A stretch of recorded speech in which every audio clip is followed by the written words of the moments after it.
idea if y'all are even watching. Okay, I can see comments. Alright, works. Alright, so this is the first time I've done this before, so I am kind of playing this by ear.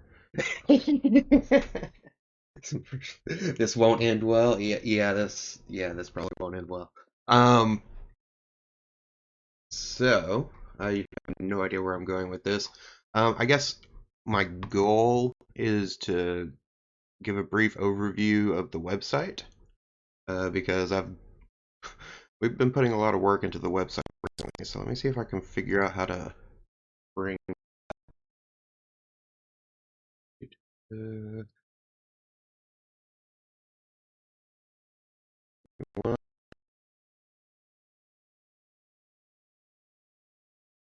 y'all can hear me all right, right?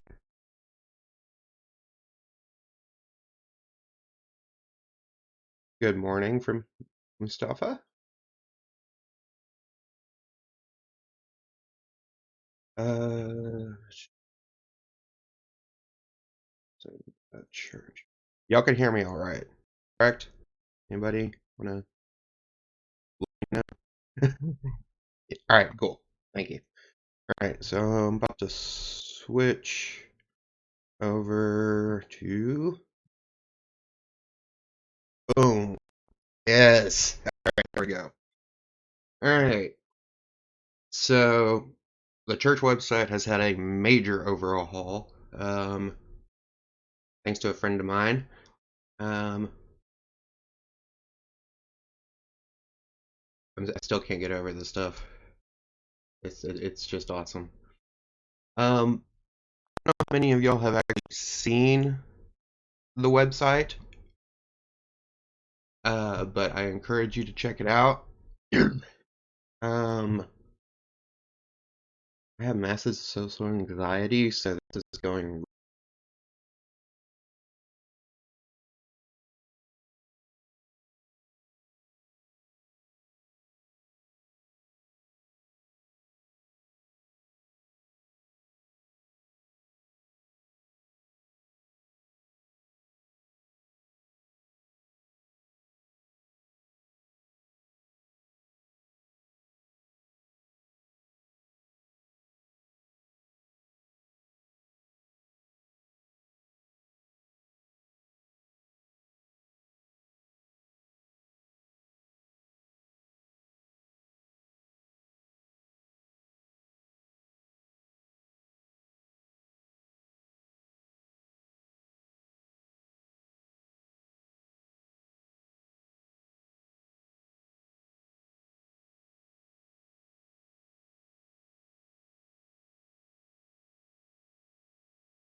In camera 2.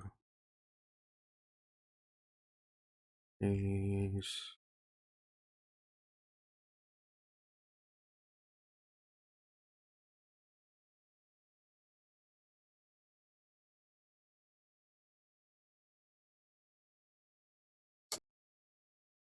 All right, can y'all hear me now? All right, excellent. Okay.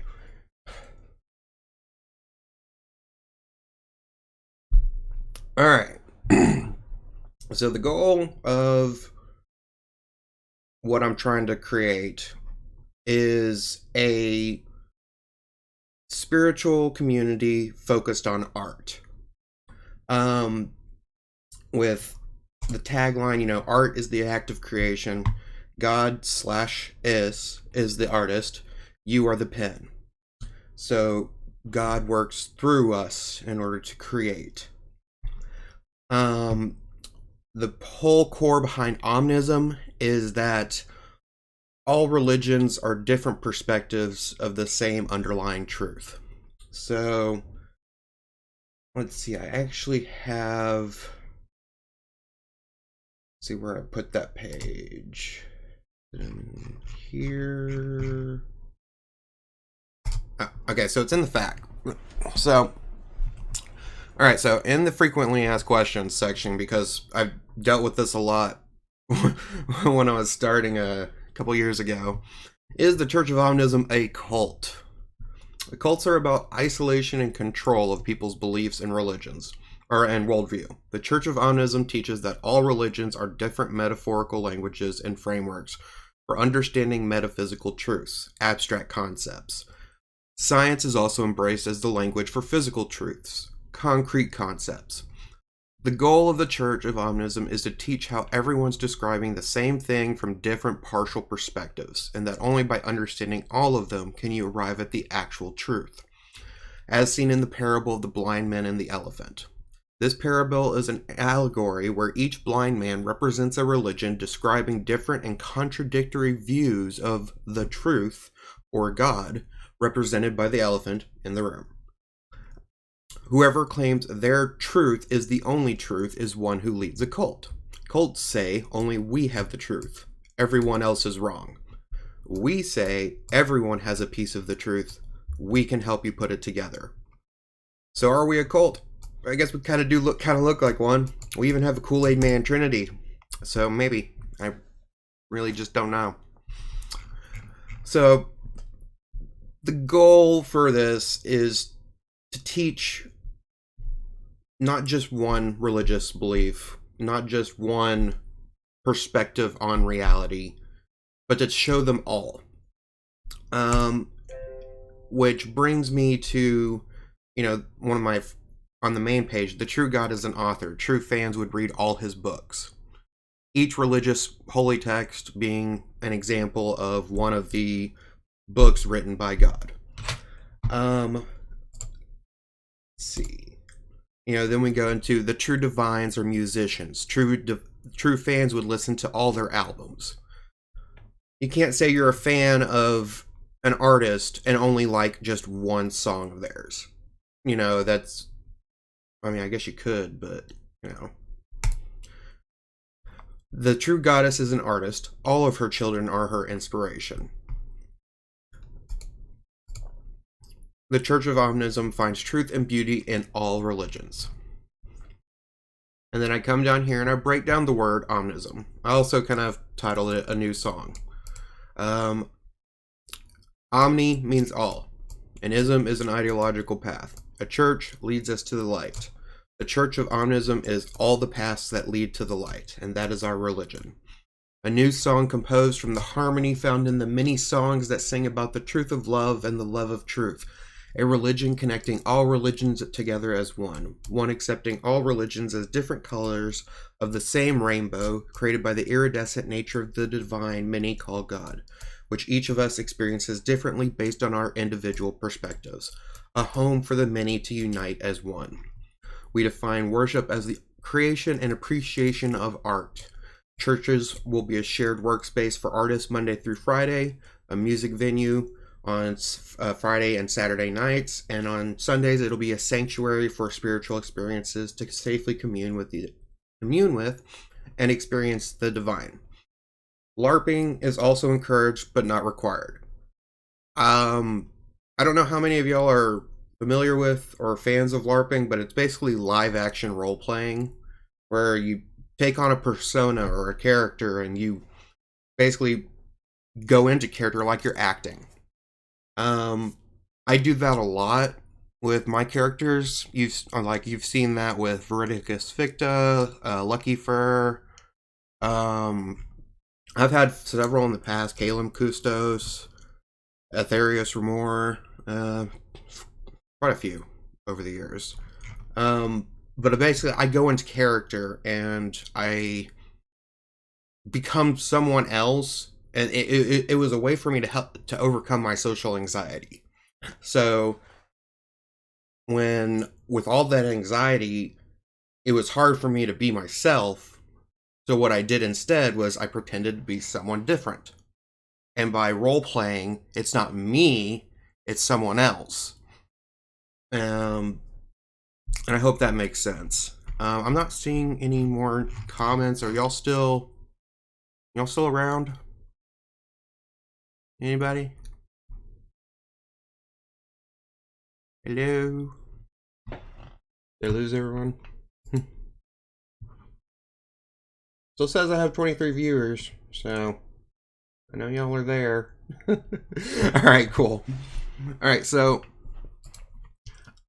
one of the things I wanted to talk about was alright, so we define worship as art, right?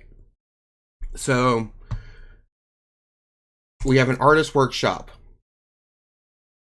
Basically, every church location will be equipped with all the materials, all the equipment and tools you need to create anything you would like to create artistically, whether it's through painting or 3D printing, electrical engineering, anything in that realm. I've done lots of stuff. One of the recent projects I was working on this weekend was so this shirt I'm wearing is actually one of the sheep's clothing projects that I'm working on. It's merino wool impregnated with copper, which has shown to have extremely good antimicrobial effectiveness. If anybody's familiar with merino wool, you'll know that it's odor resistant, and that's because it kills the bacteria on it. Well, it's not 100% effective. So one of the things that you can do to increase the effectiveness is you can impregnate the fabric with copper.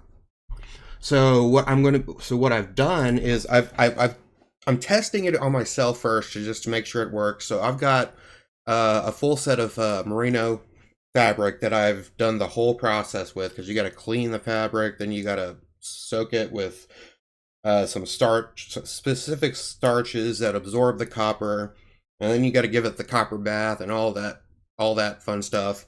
But the end result is this fabric is 100% antimicrobial over 24 hours and 97% antimicrobial almost instantly. So you won't have to wash it daily unless you get dirt or mud or something on it.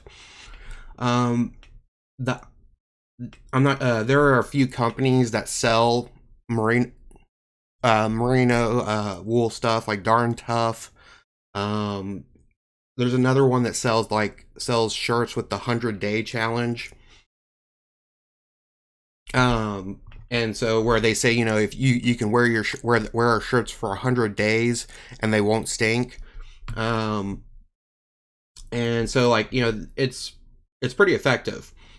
And so adding the copper into it just increases it even better. Glitching sound again. How is it glitching?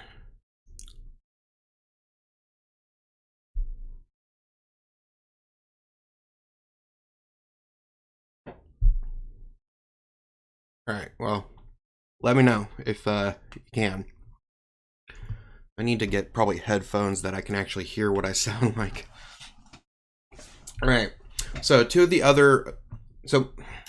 one of the things I need to define also is ministry. So what the word ministry means: ministering to the community. It means helping people in need. Um, Anything where you're helping someone in need is ministry. So what we have is, the sheep's clothing is, what we're going to do is we're going to create it, and, we'll sell it to the public, but all those proceeds will go to be providing clothing to people in need. So we also have Mana bread, which is something I'm working on with my mom. She's been baking for 30 years. And so what me and her are working on together is creating a base bread batter or dough that contains all the essential nutrients that you have, all the proteins, all the vitamins, all the minerals in the correct proportions. And I'm sorry, and made in such a way that we can actually scale, alter the flavor and alter the calorie count based on people's needs. We can use plant proteins for those who are vegan or vegetarian. We can use whey protein for people that are, don't mind. We can do different flavors. Like we can use natural preservatives like cinnamon, citric acid. There's a few different natural preservatives we can use.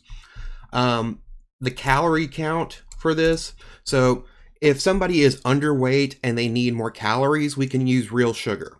If they are overweight and they need less calories, we can use allulose or erythritol or one of these natural sugar substitutes that are 0 calorie. And then that way we can tailor the bread to the individual's needs. Flavorings can be changed based on preference. And the end result is a food that provides you with, if this was all you ate, it would give you everything you needed on a daily basis in customizable flavor and calorie counts. And our goal is to bake this, it's bake sales for this, which will fund feeding the people in need. So we have people that are hungry, that, live in poverty and have, are unable to get access to food. We can give this to them for using the funds provided by the sales of it. Now, the Akashic Records is another project I'm working on. For those who haven't read or followed my stuff very long, my career for the past 20 years has been in software engineering, primarily artificial intelligence and enterprise software.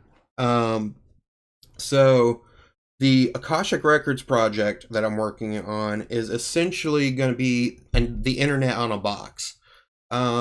It can be like, we're looking at stuff like Raspberry Pi or one of those other microcomputers. And I can preload everything on there, like the entire Wikipedia database, all the TED Talks, Khan Academy, various reference databases, like every single educational resource that currently exists online. I can create an offline copy and put it on this box, right? And set up a web server to where anybody can connect to that box from any other device and to be able to access the entirety of human knowledge just from this box. Coupled with a battery pack and some solar panels, we could also deliver this to communities where they have very, very unreliable power and internet access. So doing that, we can sell this to, to fund the ministry. We can sell it to schools that can afford it. We can sell it to the doomsday preppers. They'll love stuff like this. And then the proceeds from those sales will go straight towards giving this stuff away to communities in need.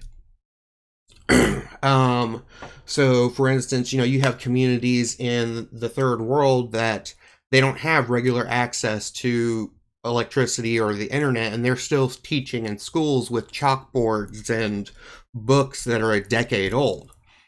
We could give them one of these where it's just a tiny little box with a tiny little screen, and it has a battery pack and solar panel, and they could use this and have access to all the information that we have here in the first world. It will even the playing field educational wise. And so those are the three projects that we're currently working on, ministry wise. We have a couple more, but they're a little bit more down the road. You have, yeah, definitely, Robbie or Robert. If you would like to send me a message, I would love that. All right. Um, Statement of faith. So I wanted to go over this because a lot of people they have a negative like the word church and religion has gained a stigma over these past few decades. Do aliens exist? We'll come back to that. We'll after I finish this website, we'll do a question and answer section. Um, so the stigma associated with church and religion, it has come from, you know, modern day religions being very dogmatic, very judgmental.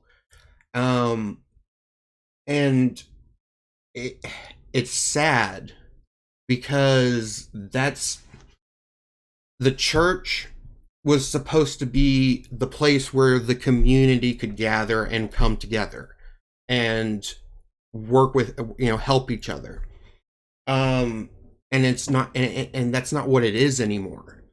And so I I want to change that aspect. And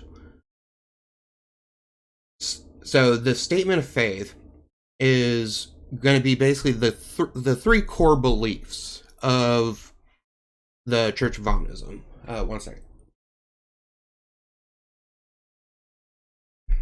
Okay.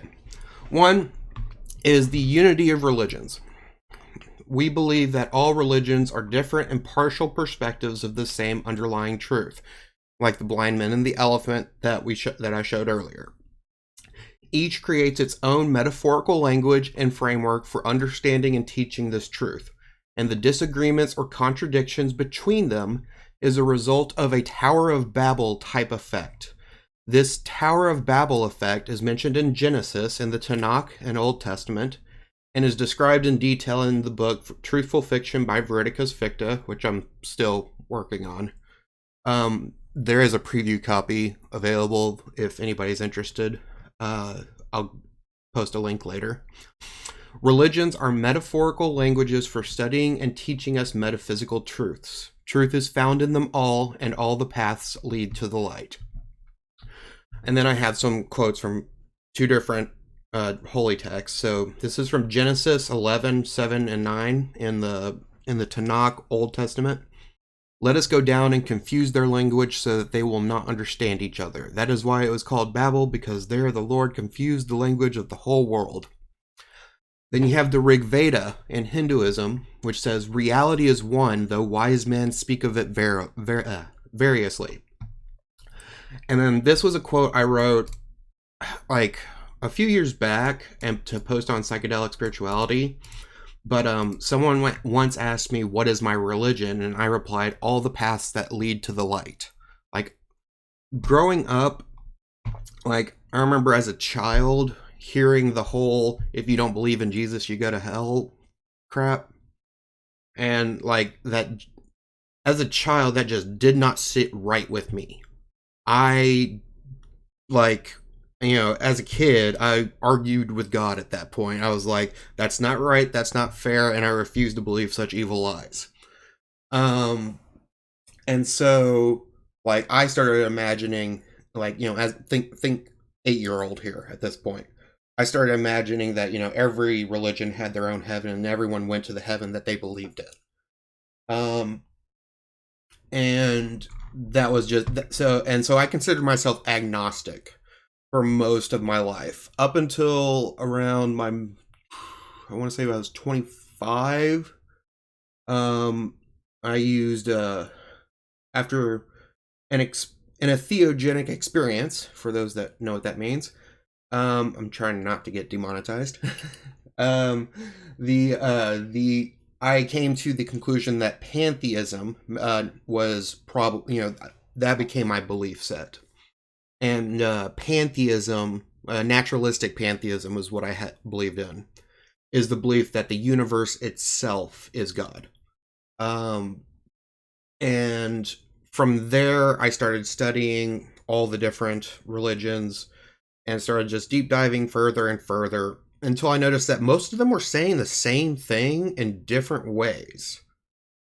And once you start making those connections and you start realizing, oh, this is the same stuff, just different, just described differently, it starts filling in the gaps.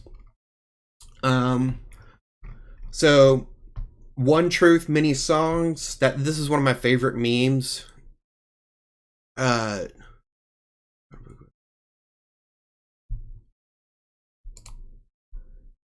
so the one truth, many songs. This is one of my favorite memes to explain omnism.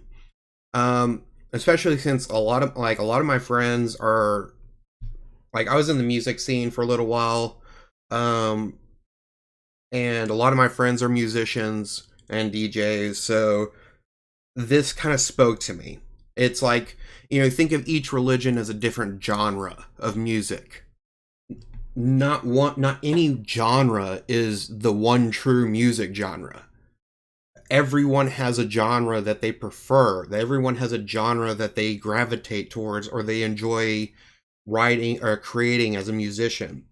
But that doesn't disqualify all the other genres of music as invalid or not true or anything like that. And so think of it as, God is a DJ and he's playing multiple different genres. And each genre he puts on a different mask. There was one part of my book that I'll bring up later that goes into more detail on that. All right, so the divinity of science. This is one that's really important to me because I grew up very agnostically. I gravitated towards science and a materialistic view of the universe. And the reason I did that was because it was predictable. So I've started seeing the 3-part yin yang, wondering about where it comes from. All right, so the third part of the yin yang is called yan. It was created by the trans community in order to escape the gender binary of yang masculine and yin feminine, and they put in the yan to represent the third possibility, as in non-binary or whichever the original creator put into it. To me, I took that concept and I kind of embedded it a little bit differently. So you have yang, the light is the father. You have the masculine. Then you have yin, the darkness and the feminine or the mother. And then you have yan, the gray or the child that contains both the father and the mother within themselves recursively. So the gray is basically the father and the mother combined, which is black and white combined makes gray, with both of them inside of it. So instead of, how in the typical Tao, you have the yang has a little bit of the yin inside and yin has a little bit of the yang inside. Well, the yan has the entire Tao inside.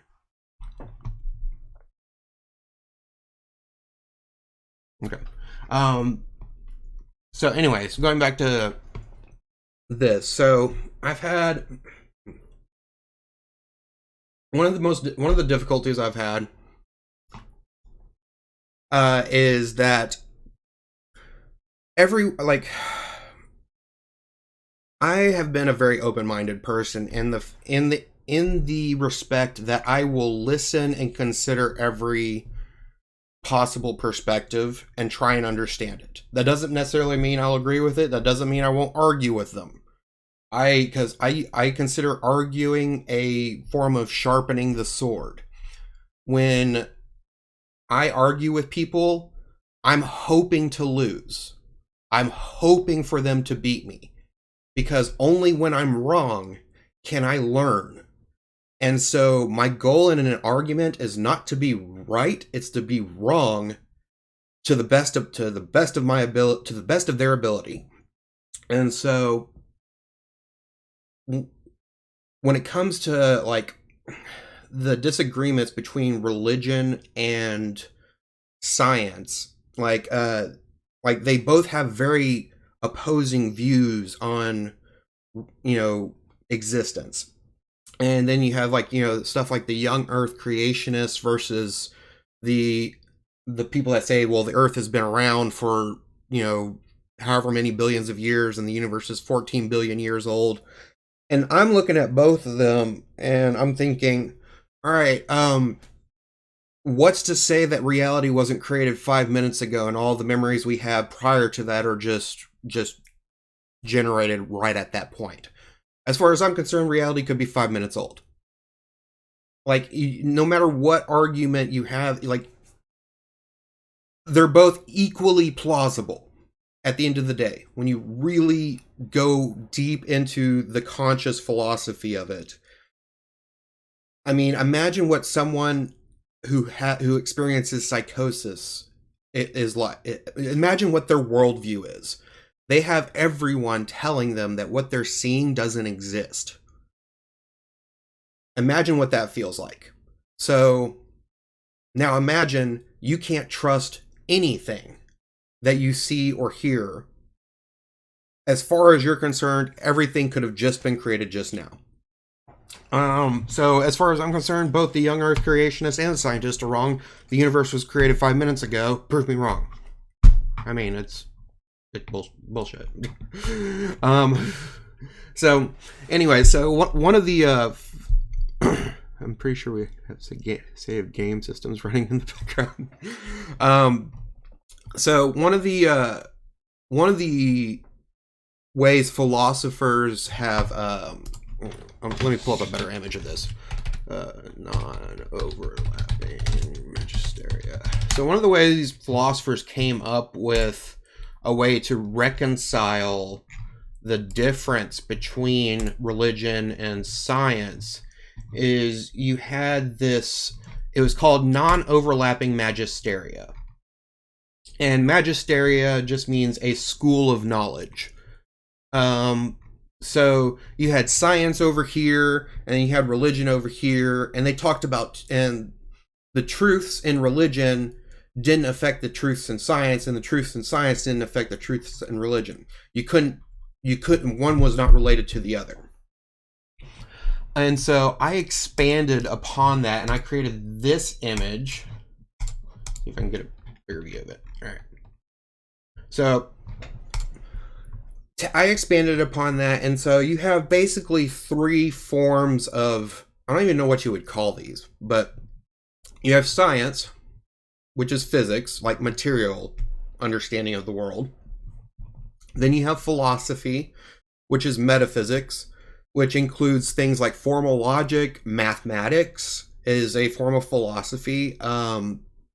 Anything that is outside of the realm of the physical, is metaphysical or philosophy. And then you have art, which is performance. So science is, how do physical things interact with each other? And philosophy is how do abstract things interact with each other? And art is how do things interact? But when you combine these, you get something even more. So when you combine science and philosophy, you get theory. The theory of, all the scientific theories that exist, they exist because we combined what we've observed in the material or physical world, and we applied mathematics and formal logic together to create theory. Now, when you combine science and art, you create magic. Well, why do I say it's magic? you take a Bic lighter 5,000 years ago and you light that Bic lighter, all of a sudden now you're a magic user who was like serving the god of fire or something, because they don't understand that how the Bic lighter works. So magic is effectively science that is not understood. Um,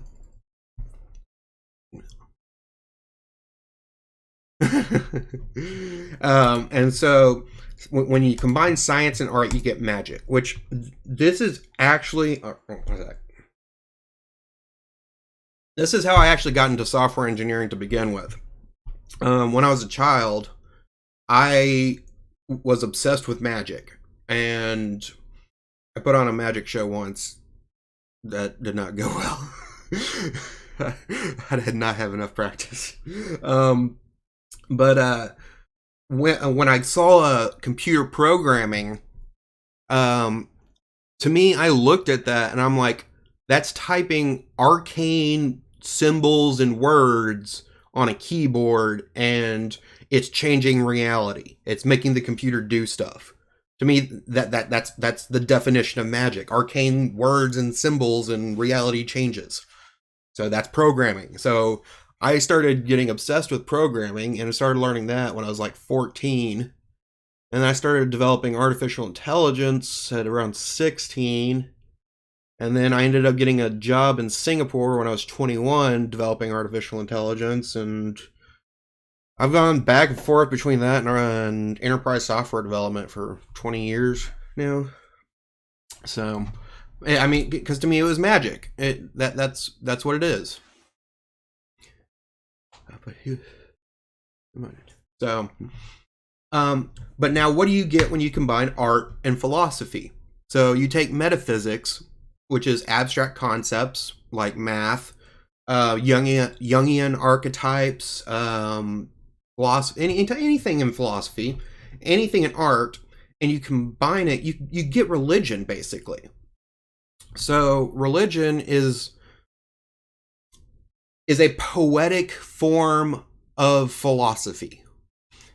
One of the things I noticed when I was studying all these texts is because I started studying biblical Hebrew so I could actually understand what the original Bible was saying. And I started studying Sanskrit so I could understand what the original like Rig Vedas and Bhagavad Gita and those things were saying. And when you actually understand the language they were written in, and you read it from the perspective of the culture at the time they were written, they are linguistic masterpieces of art. The genealogies in the Genesis of the Bible, for instance, to us it's just like so and so begat so and so begat so and so begat so and so. It's just a tedious list of names and who was father to who was father to who. But in biblical Hebrew, if you were to read it, it comes across very differently. It would be the equivalent of saying Father Time had 3 children, past, present, and future. And then, the night gave birth to the stars and the moon. And, and it's the way that comes across is how it came across in biblical Hebrew. So while we're reading list of names in English, they were reading at these imagery, like these words with a lot of imagery and relationships between them, and it's freaking beautiful. So you take a genealogy in English that looks like tedious, boring homework crap, and you read it from the biblical Hebrew perspective, it turns into freaking art. And it just gets lost in translation. And so a lot of things get lost in translation with religion, I've discovered. So but anyway, so if you'll notice, science is over here, religion is over here. They do not overlap. Well, they do overlap right here, but like religion is part of the truth. It's just like science is part of the truth. They overlap just in this little corner, like the center part, but for the most part, religion and science don't overlap. Did I reset? All right, and so so the divinity of science is a second core belief. We believe that science is likewise the study of truth, and that it is fully compatible with religion in accordance with the philosophy of non-overlapping magisteria, noma. Religions and philosophy describe metaphysical truths, while science describes physical truths. Science is a process and method for studying and teaching us these physical truths through the scientific method. And then I have a quote by Nikola Tesla. What one man calls God, another calls the laws of physics. And here's a quote that I wrote in an argument once. If God created the universe and God is the truth, then science is the study of God and God's creation. To deny science is to deny God. I mean, like, if you want to say that God created all this and that, God is the truth, and then studying this, all of this, and understanding it is the process of studying and understanding God. So when you have religious people trying to denounce science, what they really are doing is denouncing God. And synchronicities are absolutely freaking real. Oh my God. I have so many, like, I started screenshotting them and recording them, so I could provide evidence of them. I'll get into those here in a bit. So just going to be real, it's like you pulled this all out of my head. So I'm going to need you to elaborate on that, Robert. All right. So, and then the third belief is the artistry of the divine. We believe that the divine, source, Mother Nature, the universe, Brahman, Tao, God, or whatever name one may call the original source of all creation, is at its core an artist. Our reality is the canvas, and we are the instruments with which it interacts with creation. The divine spark exists within us all, and the creation or appreciation of art is an act of worship. The deceiver speaks only truths, told in a ways that we believe in a lie. The artist speaks only lies, told in a ways that we understand the truth. Those who believe religions are literal truths have fallen for the deceiver's lies. Those who believe religions are harmful lies are fooled by the deceived believers. Art is the act of creation. God /us is the artist. You are the pen. The artist prays by creating. And then I have this meme. If you think artists are useless, try to spend your quarantine without music, books, poems, movies, paintings, and games, because that wouldn't be fun. Now, we also have another section. This is alluding to what I was referring to earlier. What's spiritual experiences and enlightenment. So there's faith and then there's gnosis. For those who are unfamiliar, with for those who are unfamiliar with the words, I will go over them. So faith is just you accept something without real evidence or like rational reason to believe in it. And you can have faith in a lot of things. And it also is very beneficial to have. There's a story that I like to say, like, one of the reasons that the religious texts teach faith is because it has a profound effect on your survivability. Take two different people lost in the desert. One doesn't have faith that he'll make it out. He gives up, lays down, and dies. The other has faith that he will make it out. And he keeps pushing and keeps walking, and eventually he comes across an oasis and he finds people and is saved. The only difference between the two people was one had faith and one didn't. One died, the one without faith. The one with faith lived. Did that faith actually change anything? yeah, it changed his actions, his behaviors, his motivations. The lack of faith also changed behaviors and motivations. So it's having faith itself provides you with a benefit. What you have faith in, you don't like whether it's God, yourself, Mother Nature, math, science, it doesn't matter what you have faith in. You just have to have faith in something and to keep you moving forward. Because without that faith, giving up becomes too easy. And so the first thing we all start off with is, faith, because we all are born ignorant of everything. We don't, we have our instincts, but we really don't know a clue about reality or existence or life or anything. So we have to rely on faith completely. Faith in our parents to take care of us correctly. Faith in like everything. As we start to experience the world, though, we start to understand it better. And the difference between faith and gnosis is faith is you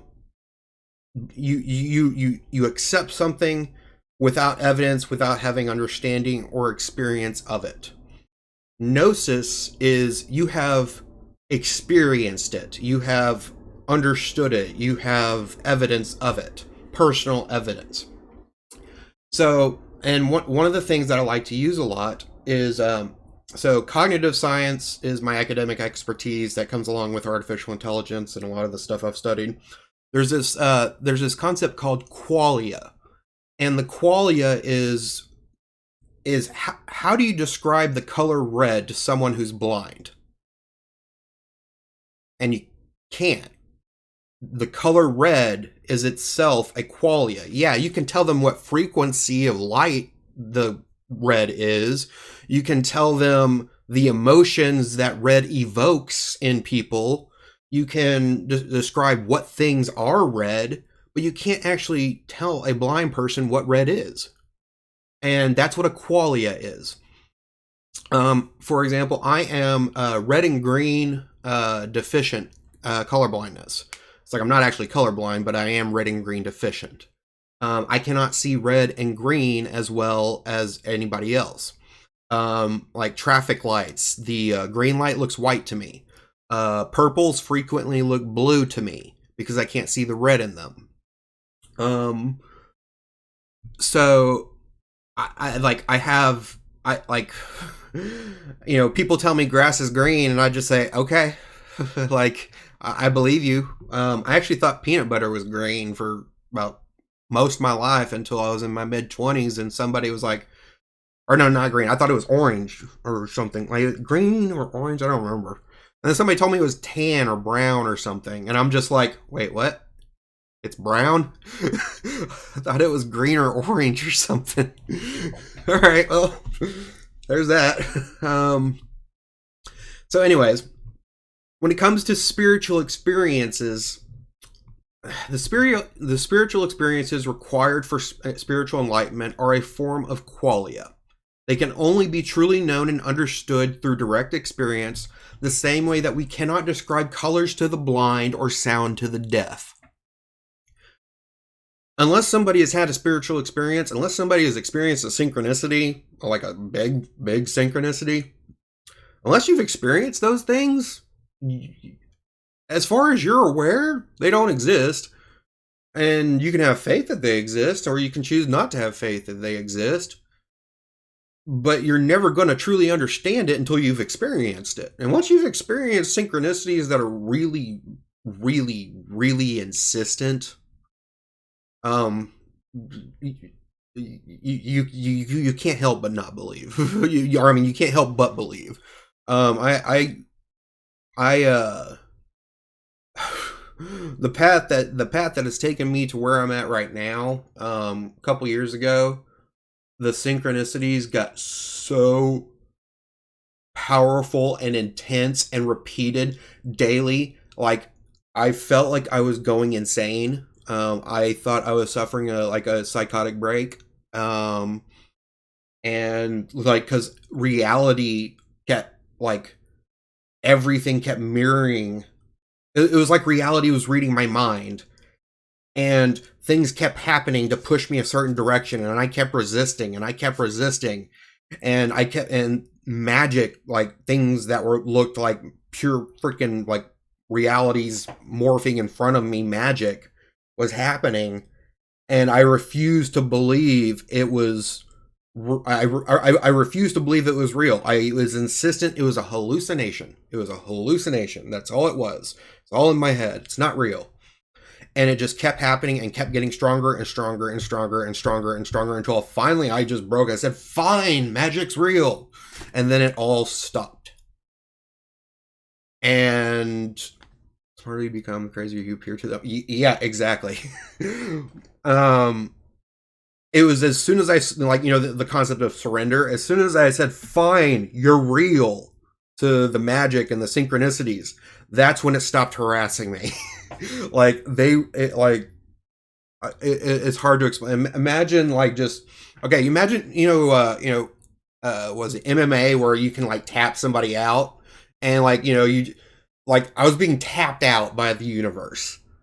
And on my belief in this stuff, because I mean, if you would have spoken to me 5-6 years ago, I would have said this stuff sounds plausible, but I don't know if I believe in it.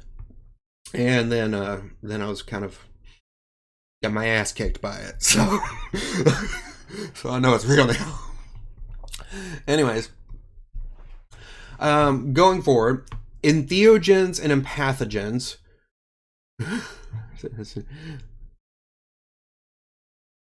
I mean, yeah. We can talk about that. Bring that back up later, and we can talk more about that.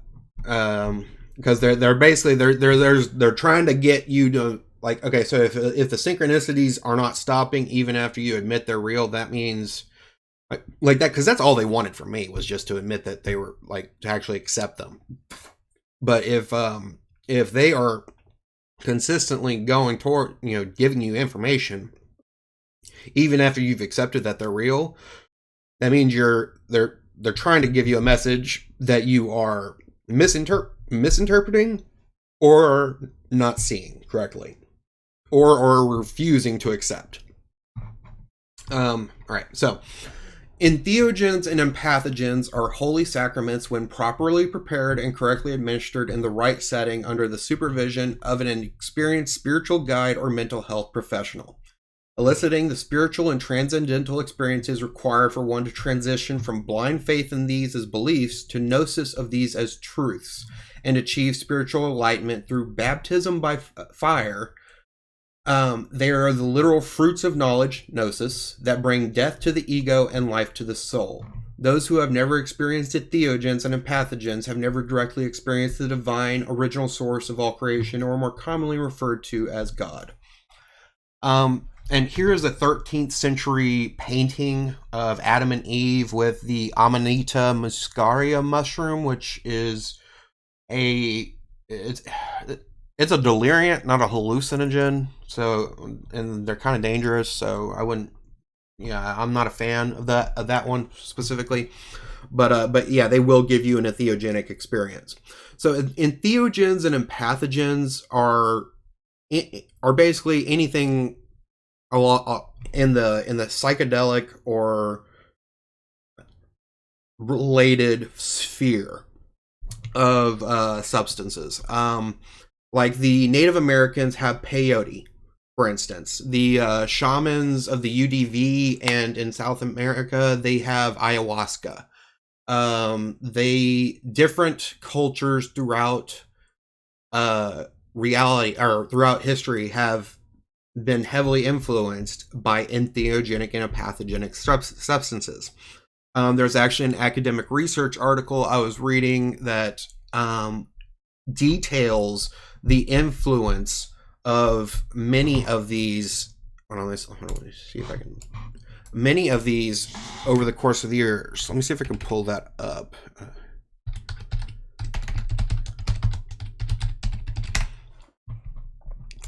Actually, I want to pull up something different. All right, here we go. Open the window. Open a new tab. All right, so we have this. So, my first spiritual experience was with mushrooms. And I remember when I was on it, I was like, this must be what people feel in church. I felt connected to the universe. I felt connected to like the divine, and it was a major factor for me in sending me down this direction. Because this is the type of stuff that you like, you know, when you read these holy texts and you see what the prophets' visions are, many of them are very reminiscent of this. So let me pull up a different one. Throne. Angel.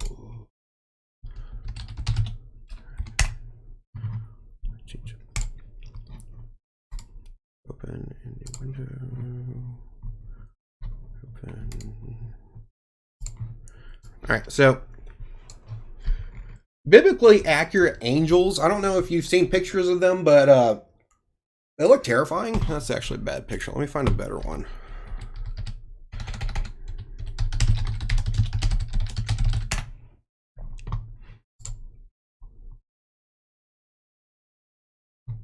Here we go. This is a good one. Open image, new tab. All right, so here's a better one. So, like, there were eyes all over this. Like, you know, just these visions that people, like, when you take the words, like the descriptions of the biblically accurate angels, they are the same type of things you see when you're on an entheogen.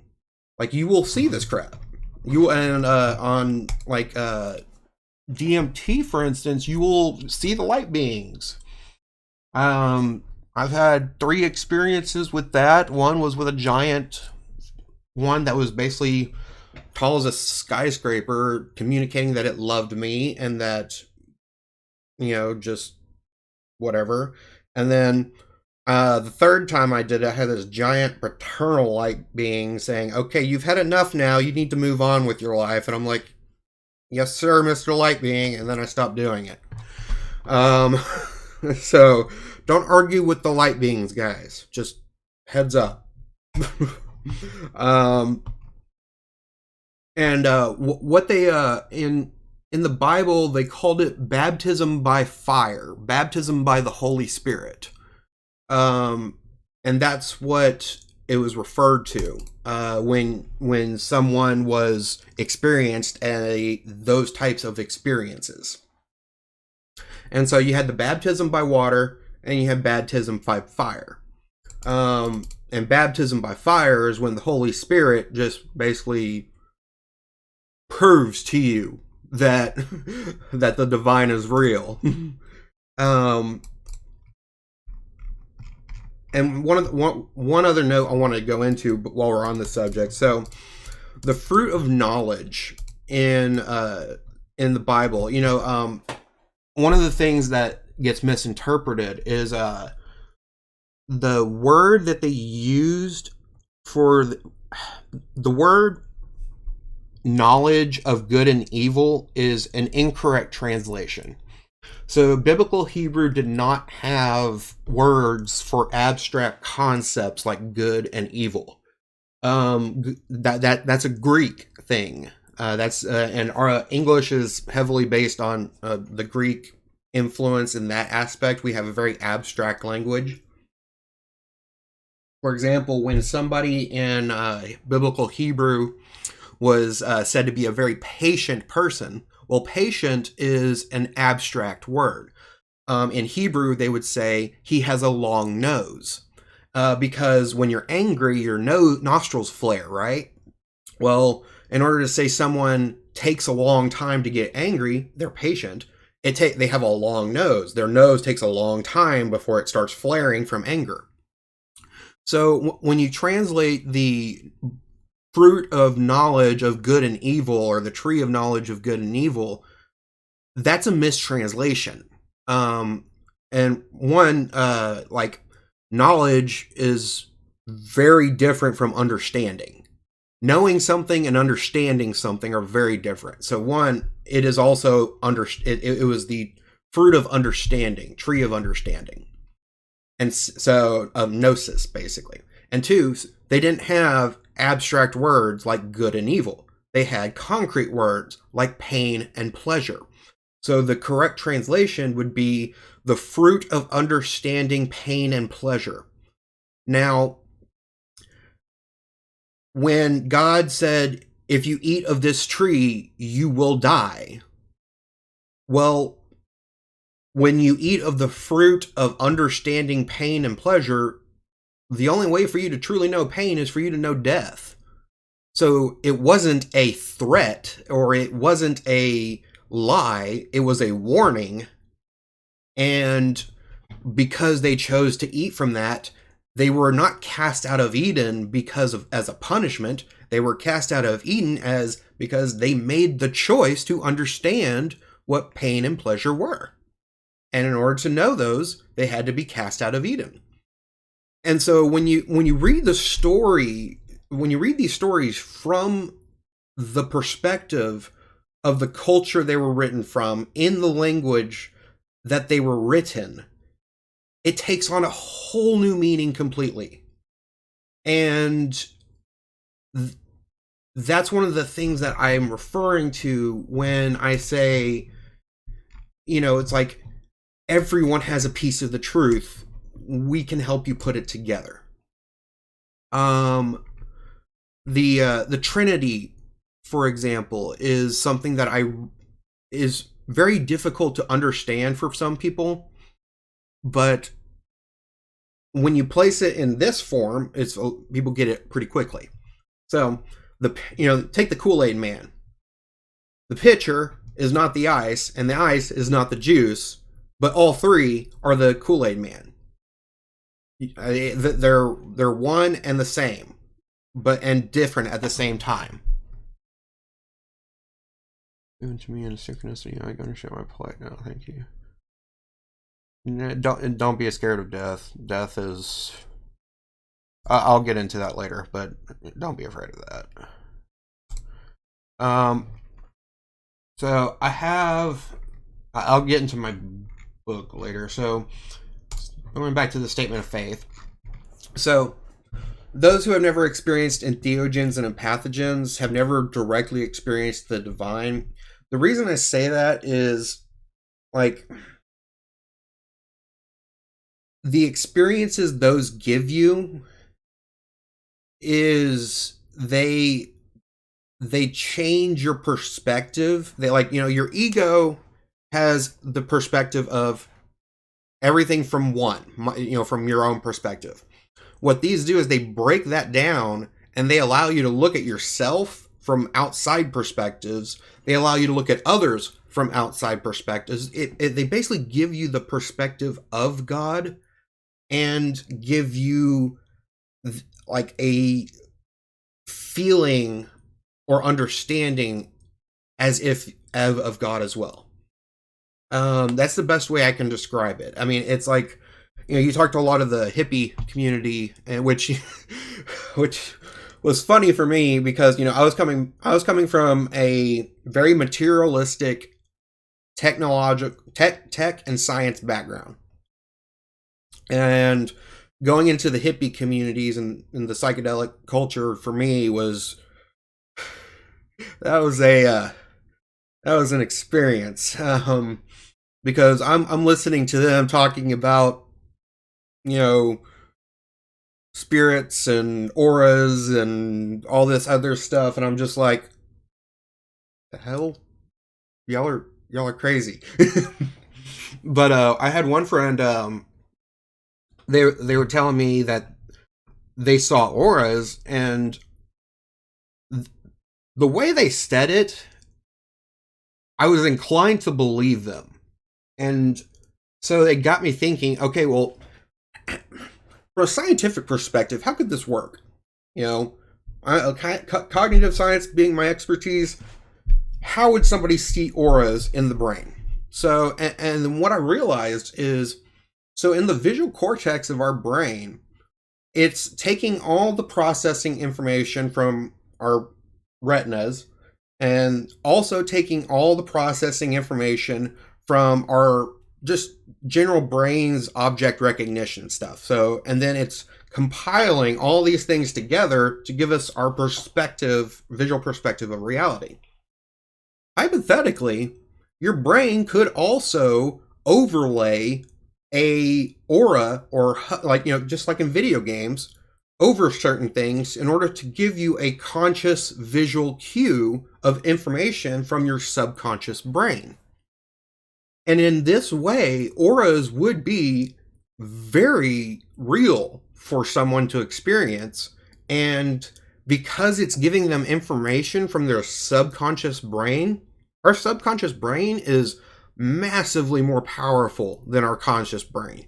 It can read the body language and the subtle cues and the things that we will miss far more accurately than, and if you can get that overlaid onto your visual field through your visual cortex in a heads-up display style through an aura, you will be able to read, you will see auras on people where they'll glow red if they're hostile, they'll glow green if they're a good person, you know, like, you'll get that type of information.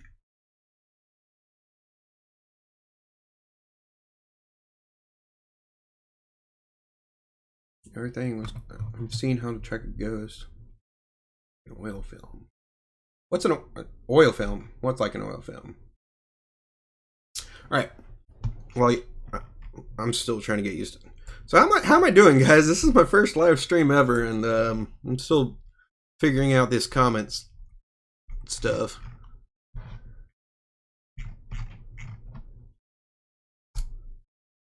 Okay, let's see. Oh, okay. So one thing I want to get into.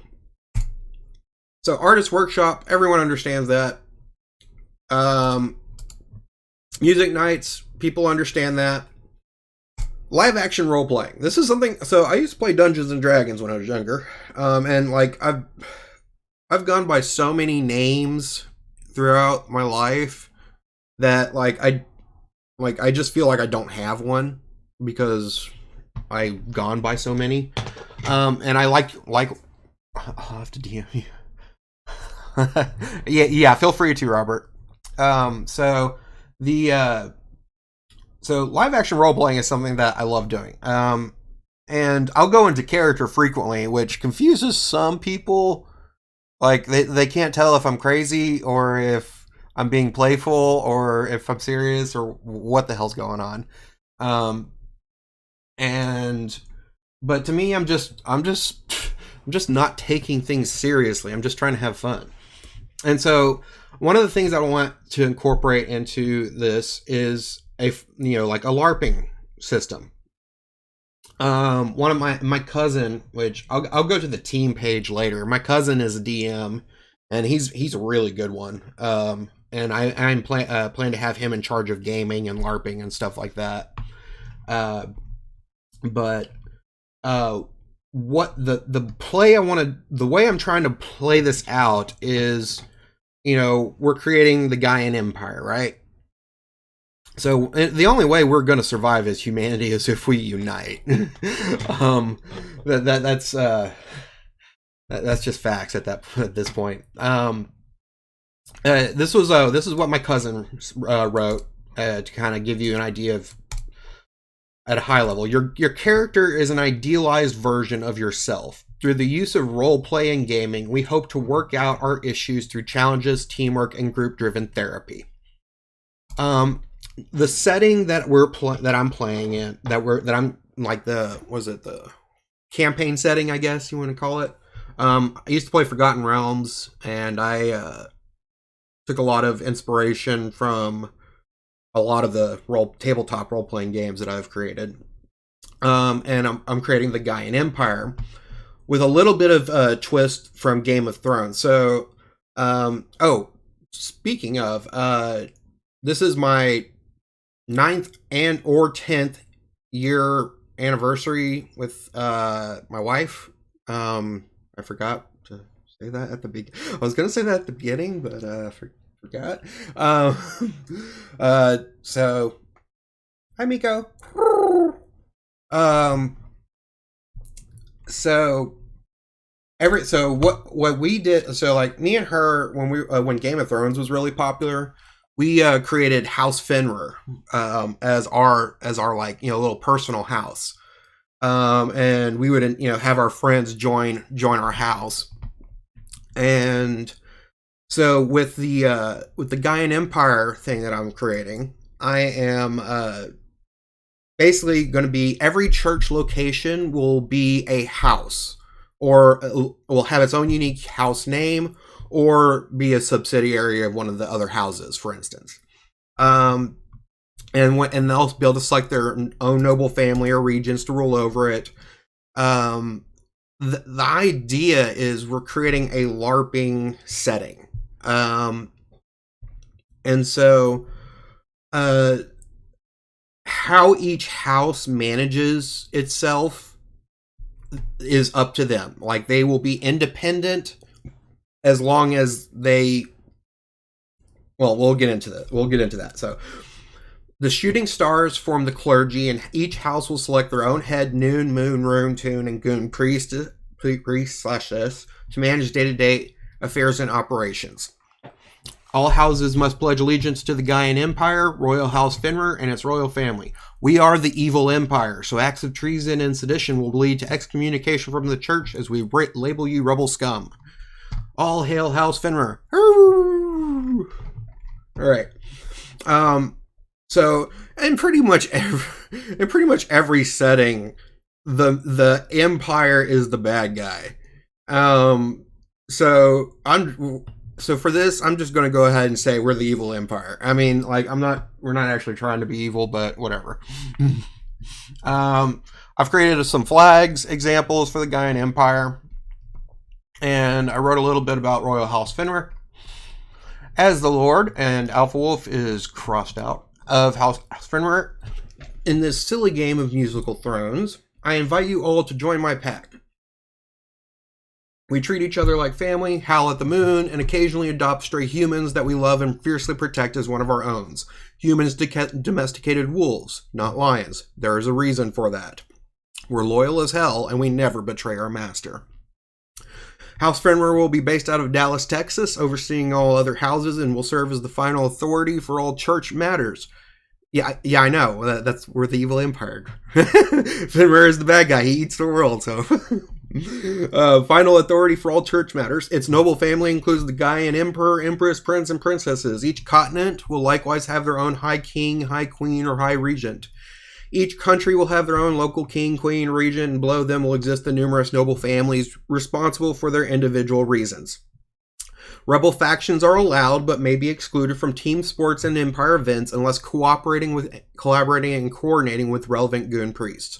Update. Spirit daughter Miko has informed me that she is the Alpha Wolf, hence this being crossed out. That makes her the Alpha Wolf. So she gets what she wants, typically. Empire factions. So we have the Shooting Stars. The Shooting Stars are the clergy. The Shooting Stars are the clergy, and named after my vision of shooting stars, which was one of my theogenic experiences a long time ago. To give you a quick overcap of the vision, I saw like a night sky where a shooting star was flying, and every star it passed by would grow brighter or change colors, and some would start vibrating with energy, and then some could even become shooting stars themselves. And in the vision, basically, the shooting star flies across the sky, and all these other stars are positively affected by it, and then some turn into shooting stars themselves, and it creates this chain reaction that just changes everyone's lives for the better. And that's what a shooting star is. The shooting stars are named after that vision. Shooting stars are expected to train as trip sitters, resolve conflicts between members, and assist in managing day-to-day operations. They are expected to behave as role models and teach and lead by example. The shooting stars represent the balance and harmony of cooperation. I also have Noon Priest /is. So I try to do a sun and moon kind of duality here, but I wanted everything to rhyme because poetry's fun. So Noon Priest will serve as our educators and spiritual elders responsible for leading and coordinating educational spiritual activities. Education will cover a broad range of subjects that include science, philosophy, art, theory, religion, and magic. Noon priestesses will also be responsible for leading any entheogenic, pathogenic, or other spiritual ceremonies. Meetings begin at high noon, cowboy. Noon, yeah. Moon priests will serve as our shared artist workshop managers and be responsible for coordinating any non-music related art events.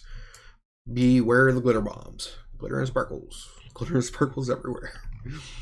Room priests serve as scribes, record keepers, and general administration, responsible for a variety of duties in order to provide the church with infrastructure it requires to continue operations. Agents of the Gaian Intelligence Agency, or GIA, kind of like our equivalent of like the CIA or whatever you want to call it. Tomb priestesses, whatever, are musicians, booking managers, sound and lighting engineers responsible for music nights. I spent quite a few years in the music scene, so I know quite a few of these people. So I plan to be getting them involved. Their primary objective is ensuring everyone is having a safe and enjoying their time during these events. Dancing is a form of worship and prayer and is strongly encouraged by all participants, even if it's just with your hands while sitting down. This is a judgment-free zone. Don't be afraid to look like a fool, or you will look like a fool. Music gives soul to the universe, wings to the mind, flight to the imagination, and life to everything. By Plato. All right. Now that's the shooting stars are the clergy faction. They're neutral, but support everyone, kind of harmony and cooperation. I then break down the factions into two more. Ohm's Knights Who Say Ni, which anybody who's a fan of Monty Python will be familiar with this reference. Ohm's Holy Order of Knights are the knights who say the name of Ohm's beloved goddess Ni. The group will have a rigid hierarchy and chain of command as they will represent the duality of order. Each house will have a lord that leads this faction by planning and leading group activities, the most disciplined knights in the Omniverse. I then have showing within the synchronicity showing how it's given.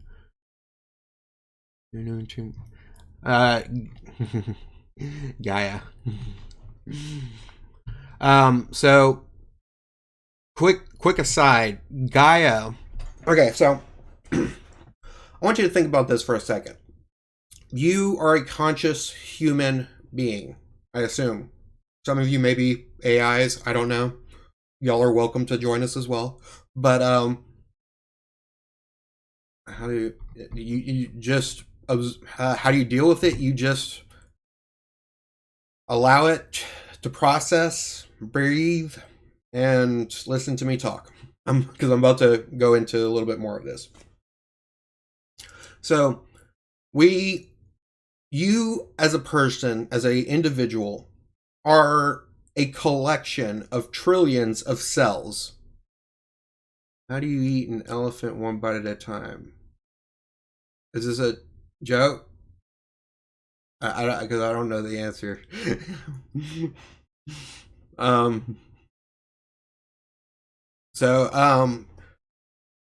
We are made of trillions of cells. We have brain cells, we have kidney cells, we have, digestive cells, blood cells, bone cells, all of these parts of our body. We have the gut flora or fauna or whatever you want to call it, all the bacteria in our digestive system that's required for us to digest some things.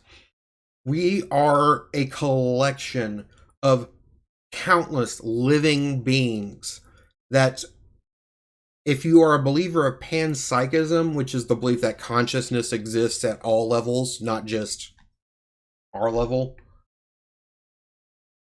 then imagine what life must be like for the bacteria. Yeah, it has a very limited sensory experience, sensory conscious experience, but this bacteria is going to have a community where it lives in on our body, and it has no awareness that we are conscious, just like we have no awareness of its consciousness unless we truly figure out a way to communicate with it or understand it.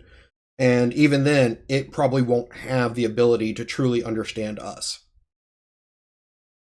Imagine the planet Earth, Gaia, as a living organism where we are merely bacteria on her body.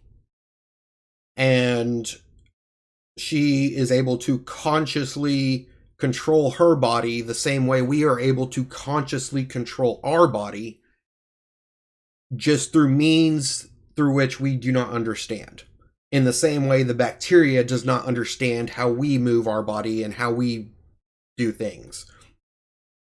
So, under the belief of panpsychism, if we're conscious and the bacteria in our body could potentially be conscious, so too could also higher level swarm or collective organism consciousnesses exist as a conscious entity. Gaia herself could very well be conscious, and I personally believe is, and is capable of communicating. And that's where I'm gonna leave off on that one. All right. So the stormtroopers. So our troopers are those who prefer reality on hard mode. In contrast to the knights, the stormtroopers have no hierarchy or chain of command, representing the duality of chaos. The leader of this group will have a custom title decided by the house they belong to and will be responsible for keeping the chaos contained. The bravest troopers in the Omniverse. They have a little stormtrooper little logo. And then we have the goons, the rebel scum. All churches that choose to rebel against the Empire but still wish to be involved in Empire events may coordinate with the relevant goon priest in order to provide additional challenges for the knights and troopers. The most rebellious goons in the Omniverse. They have minions, little thing right there. So the idea that I'm going for is every church location will there will be a hierarchy of sorts to help to help keep things organized, to help keep operations going forward, to keep just because if you're gonna do something that covers a lot of people, you have to do it in an organized fashion. However, I also would like a degree of autonomy to every church. Every church will be able to create its own individual play style. Like, they'll have their own unique house name. They'll have their own unique, names for the leader of the troopers at their place. Some houses they can choose to rebel against the Empire, and will still collaborate with them to make to like whatever their reason for rebelling may be. It's fine as long as they can still interact with us in our team and competitive events, as long as they respect and collaborate and do that stuff. I mean, the goal is to get everyone working together. I mean, think of it like sports. I mean, we get armor or guild tabs. Hell yeah! I've been working on a signet ring signature for House Fenrir right now, and hold on. Let me see if I can find that.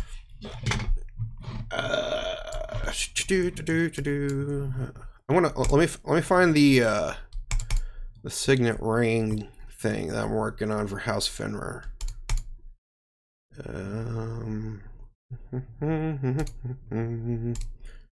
Signet ring, where's it at? Document books, images, SVG.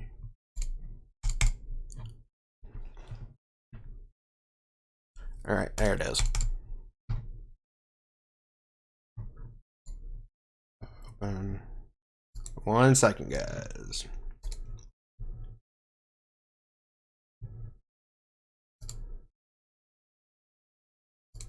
All right.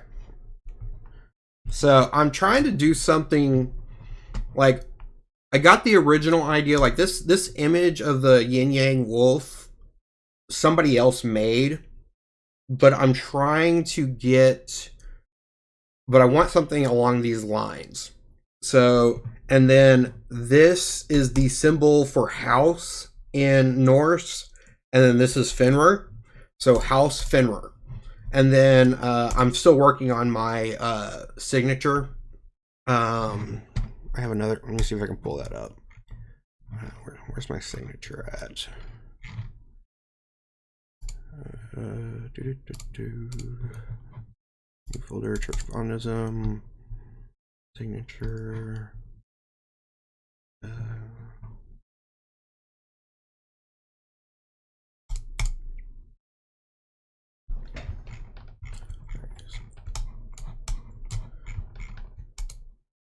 One second. All right, so this little it's a backwards L F with a little rabbit thing, and basically it's Lucky Fur and Veridicus Ficta with the little white rabbit.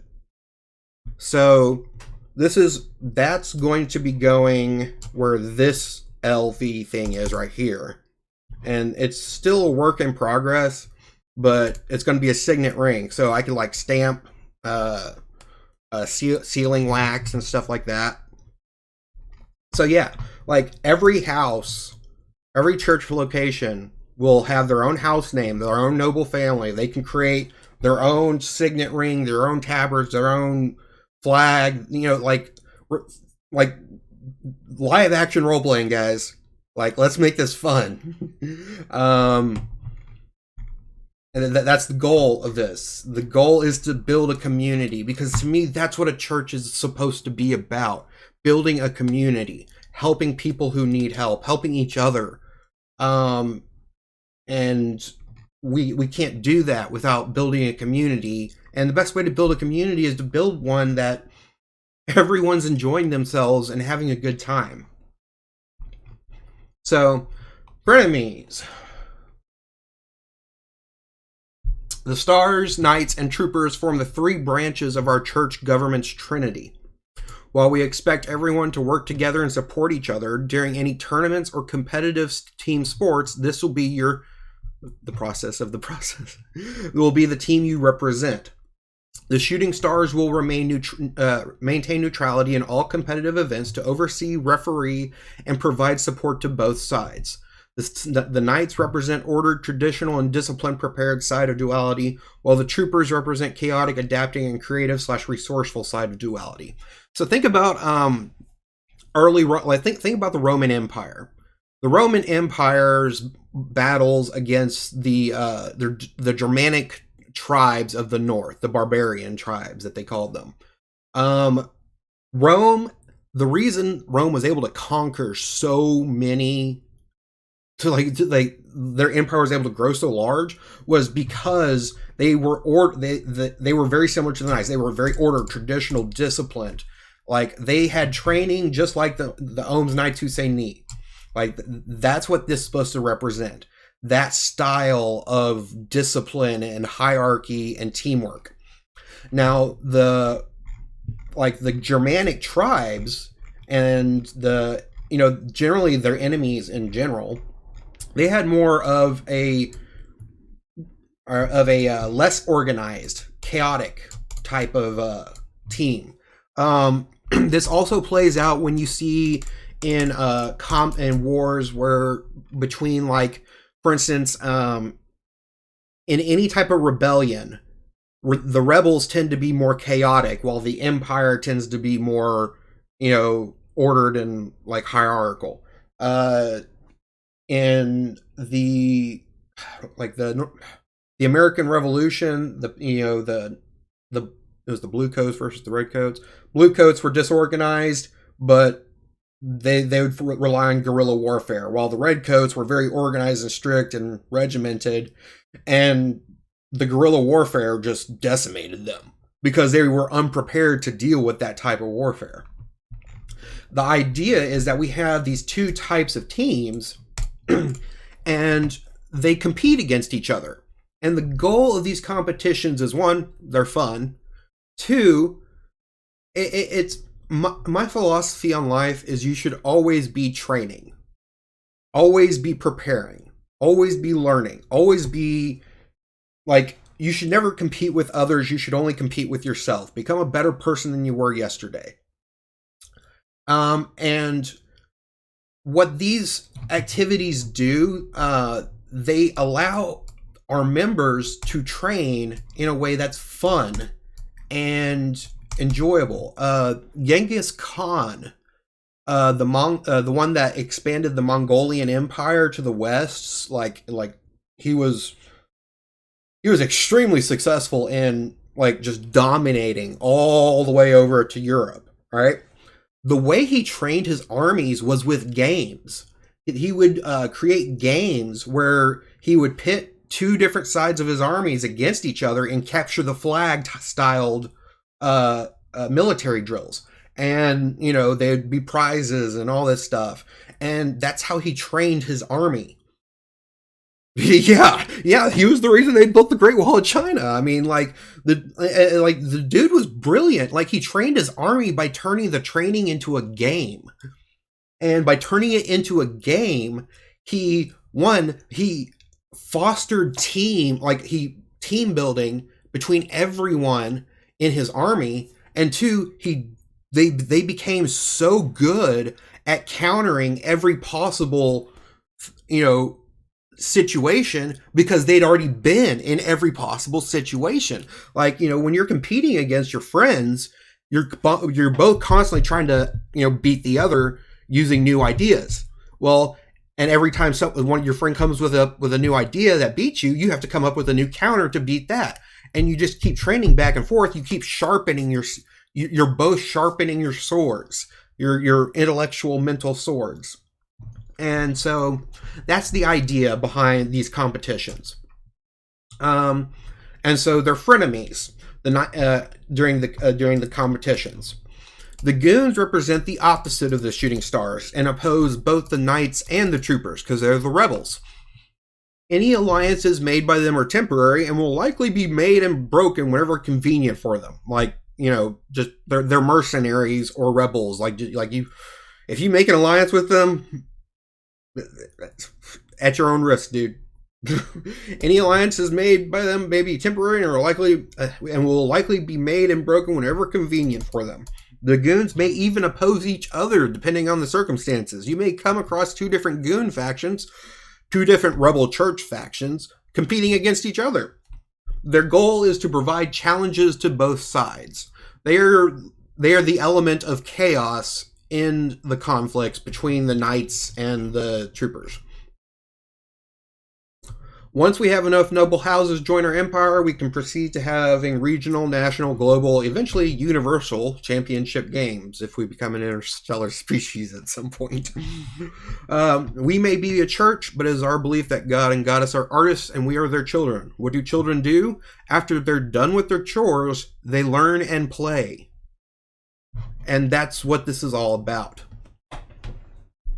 Church member expectations. There is no list of rules or laws to follow. All the world's existing religions already have those.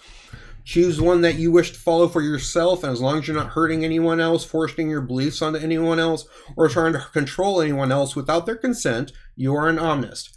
However, here's what God and Goddess do expect from us. Trust without fear. Love each other unconditionally. Respect each other unconditionally.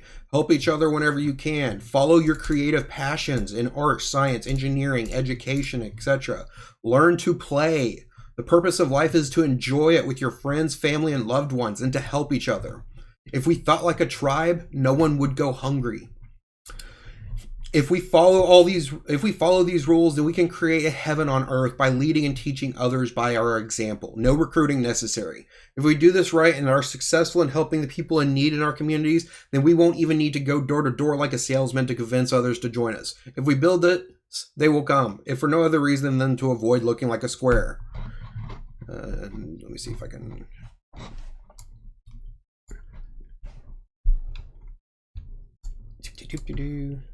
Nice religion, nerd. Did your mommy pick it up for you? I found that meme. That meme popped up as a synchronicity for me, and I'm like, okay, yep, that's perfect. All right. So I've covered a lot so far.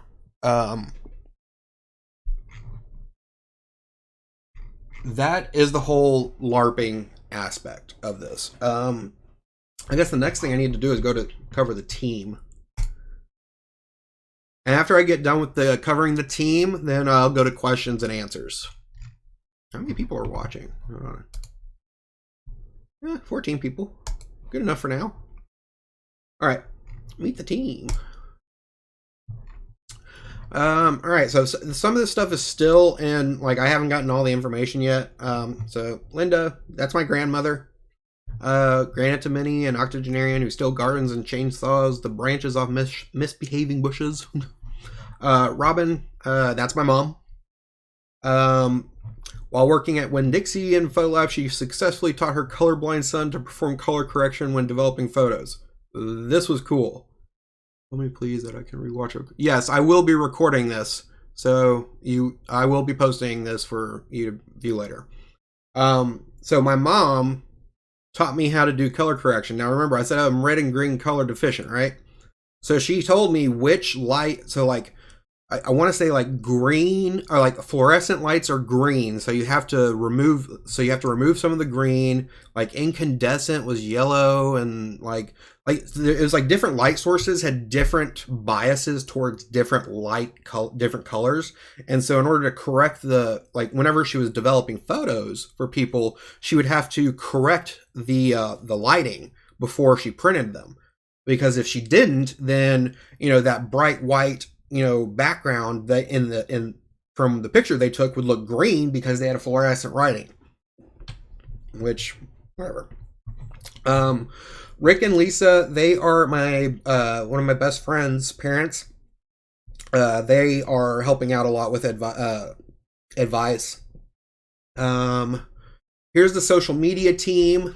So Leslie, she is one of the major main posters on psychedelic spirituality. Anytime you see a post tagged by LSD, that's her. Those are her initials, Leslie SD. Buckley, he was one of the original admins on psychedelic spirituality from about 10 years ago. He maintains a lot of the artist relationships. Skip, he's also been one of the admins for about 10 years. He's going to be publishing a book soon that we're helping him with. Cody, he's been an admin on or a moderator on psychedelic spirituality. He doesn't post very often, but our relationship first started off with him trying to call me out on my bullshit a lot, which was fun. I like people who challenge me, so I got along with him great. Jaron, he's also posting pretty frequently on psychedelic spirituality. Gabby, she is just doing more moderator stuff. Adam, he is Inri on psychedelic spirituality. He's done a couple live streams before.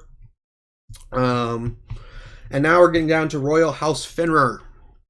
So these are the people that are closest to me and working on this project. Alan, he's one of my best friends. Lisa and Rick are his parents. He's going to be the High Noon Priest, head of education and lead spiritual activities coordinator. Miko, this is the one I had an anniversary with today, 10 years. She's the High Moon Priestess. She's going to be head of the artist workshop and lead glitter bomb manufacturer. The High Rune Priestess. I am leaving anonymous for now. She is the headmistress of the Magician's Guild and the Gaian Intelligence Agency. Omar. He's one of my good friends. He has been a DJ for a long time, and he's a phenomenal musician.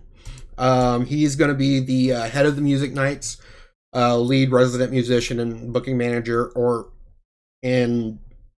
just going to be over the booking manager, whatever decides. Basically, he's in charge of music nights. Zach, he's the High Goon Priest. This is my cousin. Like second cousin, I think, like my mom's cousin's kid or something.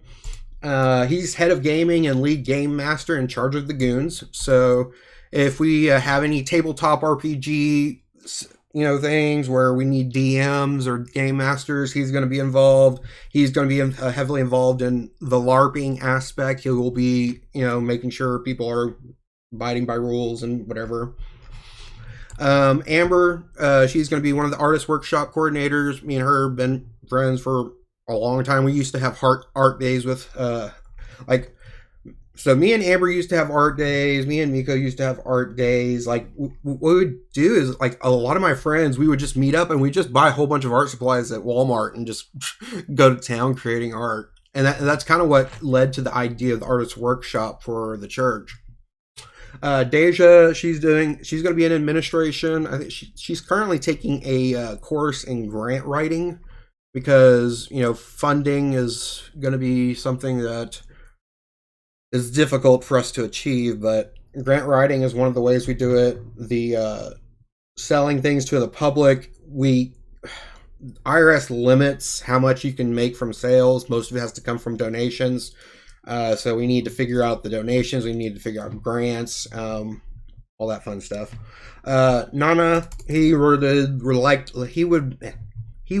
like to remain anonymous, but he is the one behind the phenomenal website design and, the little animated thing right there, and just the whole website in general. Like, how awesome it looks, that's him.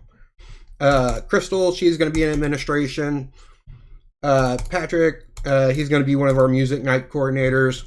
Then there's me. So I chose my title as Filker. I don't know who's played Crusader Kings 2 on the computer, but in that game, in one of the expansion packs, you can actually you can create the Norse religion and found it as an organized religion, right? And so I created the country Nordland and founded the Norse religion, and then I went and sacked Rome for being monotheistic, and that was a fun game of Crusader Kings. So I like that. I like that title, Filker. So I'm sticking with that. That's my title. Donate page is still up and whatever. So we have a PayPal, we have a Cash App, we have Patreon, we have Facebook, we have BitPay and Easy Tither coming soon. A few years back, I worked for a church software management company. I'm going to be using them for some of the donation management stuff. That's Easy Tithe. We also have public financial records. So anybody that donates, or whether you donate or not, you have access to the financial records of our church. So I give some definitions here, and then basically you can scroll down here. You have to kind of do this thing here. I don't know. Oh yeah, there's only 7 entries. So these are all the donations we've received. These are all the expenses, and you can just go through that. And we have current bank account balances and stuff, and then physical assets that belong to the church, all that fun stuff. Anyways, I'm trying to be as transparent as possible because integrity matters a lot to me. If you're gonna do something, do it right. And people have people have a really good reason to be suspicious of anybody asking for donations for money, especially when it comes to with how much corruption there is in nonprofits and how religions can like some of those religions where like the pastor has a private jet and it's just like, sir, why do you have a private jet? How many people could you feed with that? Let's see how many people we have. We still have 11 viewers. All right, cool. I'm not talking to myself. All right. All right, so that's pretty much everything that I can go over at this point, unless I want to start diving into my book, which I don't intend to do unless somebody really wants me to. So what I would like to do is go to a question and answer session.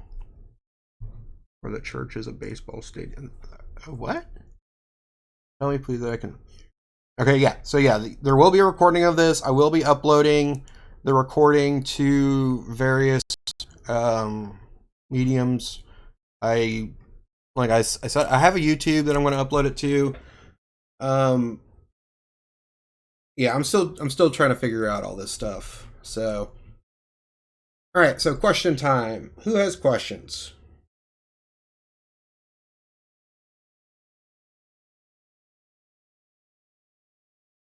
How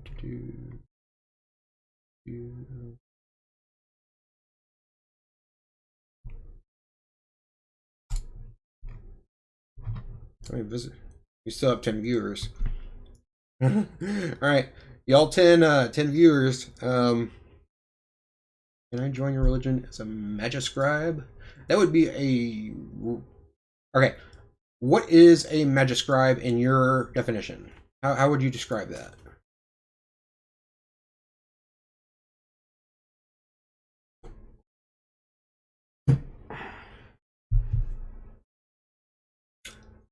Discordianism, yeah, that's the one with Eris, right? The goddess of chaos. I am, I was a fan of hers. So, Kabinga, I hope I said your name right. That would be a rune priest. I will. Yeah, that's basically what a rune priest will be. Once there's a church location for wherever you're at, then yes. Oh, as far as church locations, like the first one is going to be in Dallas, Texas, because that's where I live and all the people I know are. Once we are able to start gaining, like once we start gaining traction and momentum, and we have the funding in order to meet all the needs of our community and still have some left over, then I plan to start branching out. And when I'm branching out, I will be assisting people in setting up their own locations. So whether that's financially, legally, however, whatever help they need, I will be helping people set up their own locations. Because I've been working on this project for 10 years, and getting the nonprofit church side of things done correctly has been extremely complicated and extremely difficult, and it's taken a lot of research. So it is my hope I can simplify that a lot for people by once I get mine all up and running and everything's golden and I have the funding available, I can just help people just set up their own, and they can just kind of follow my template on how I did it, and then they can customize it based on their own community, their own vision, what they want to see. The main thing to keep in mind is, actually, let me go here, sanctuary, church locations. Actually, oh yeah, I need to transition back. There we go. Church locations intend to provide a sanctuary for all, no matter what your beliefs may be, so long as you respect and accept all others. Everyone has a past. Everyone has misconceptions and prejudices, and everyone makes mistakes. Whatever your issues with someone may be, they are to be left at the door. Those who disrespect any of our guests will be escorted off the property. If they fail to correct their behaviors after a warning, if their behaviors are severe enough, they may be escorted off the property without warning. This will be strictly enforced on Sundays in order to provide the setting required for safe theogenic journeys in communion with the divine for those who choose to participate in these ceremonies. Respect is difficult to define, and creating explicit rules in an attempt to do so would be almost impossible, but it can be summed up as follows. Try not to be an asshole. Like, it's that simple, guys. Alright, going back. Alright, there we go. Alright, so questions. Who was the person? Alright, Sammy, are you still here? Did I answer your questions about asynchronicities?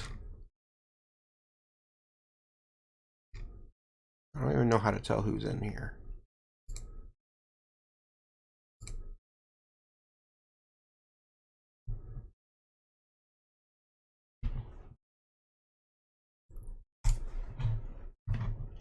Yeah, I would like to get as many thoughts, opinions, questions as possible. I mean, this is, like I said, I've been working on this project for 10 years, and throughout that time, I've had a lot of people look at me like I'm crazy. So it's finally getting to a point where people are not looking at me like I'm crazy anymore, so I'm kind of appreciating that.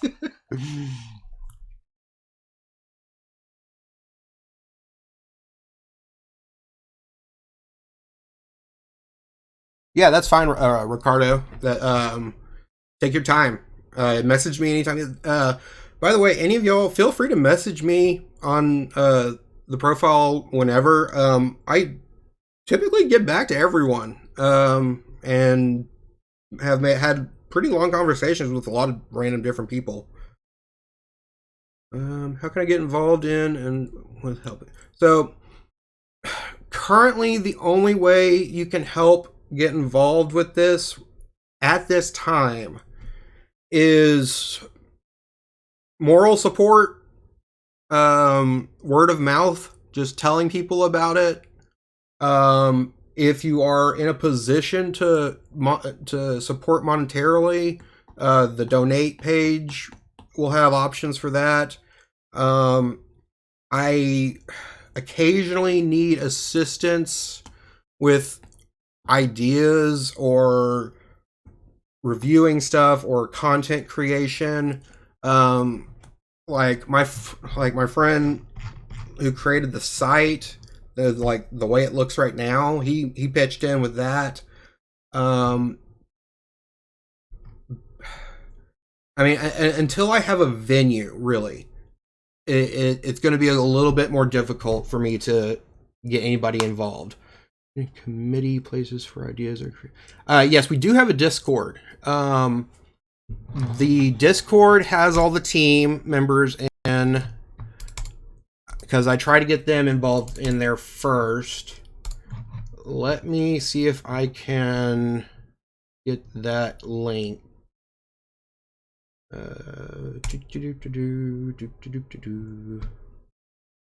right. Hold on. Trying to figure out how to share this thing. Share. Where's the share button?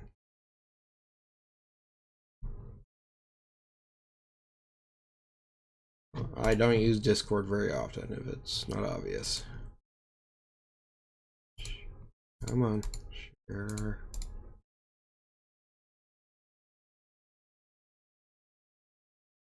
Share settings. What the crap is this thing? Invite people. There we go.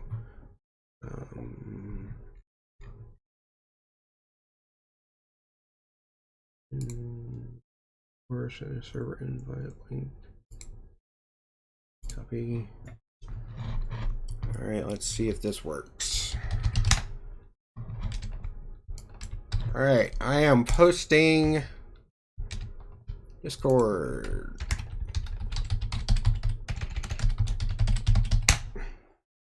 Alright, I have posted a comment with the Discord server link.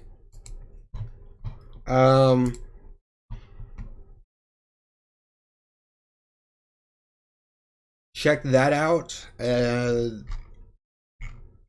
not very active right now, but that's just because the only people that are in there have been like team members that I've sent the link to initially. We have our own team and moderators chat, so feel free to talk in the general chat about whatever. Let's see here.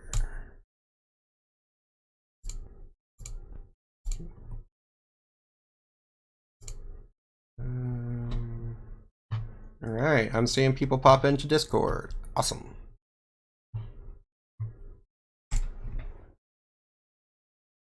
All right, so let's see. So yeah, I guess the best way to help with the vision is join the Discord server and, you know, constructive criticism, opinions, ideas, suggestions. Like a lot of it, I need people to review and look over stuff I've created, help me find mistakes I've made. Donations, if y'all can manage that. Like I said, all financial records are public. So if you donate money, you're gonna see where it goes. It's a 501c3 registered in the state of Texas. We got a federal EIN. All donations are tax deductible.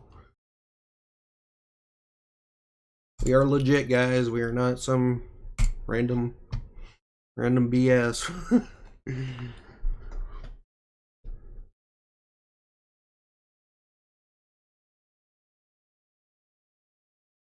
there any committee fish?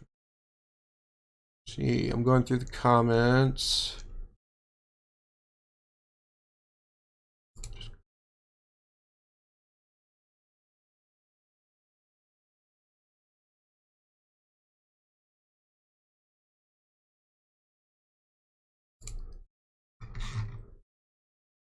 All right, let me see.